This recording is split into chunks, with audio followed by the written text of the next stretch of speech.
Мынау тұрған алаңқайымыз 13 гектар жер. Осы алқап Жасыл Арсын мекемесіне абаттандыруға бекітіліп берілген болатын. Осы алқапқа жеміс ағаштарын отырғызу жұмыстары жүріп жатыр. Биыл осы бір 60 соттыққа алма, өрік, шие, жиде талдарын егіп бастап жатырмыз. Келешекте осы алқаптың барлығына да жеміс ағаштарын егіп бау-бақшаға айландыратын жоспарымыз бар.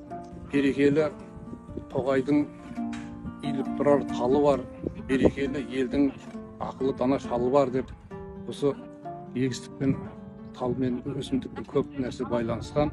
Бұл тал егу, көкөніспен айналысу тазалықтың символы ретінде есептеледі. Осы өзіміздің туған арысымызды көркейтіп, көгалдандырып, жасыл желекке айландырайық. Сондықтан да мынау Арыс халқын барлығында осындай сауапты іспен айналысуға шақырамын.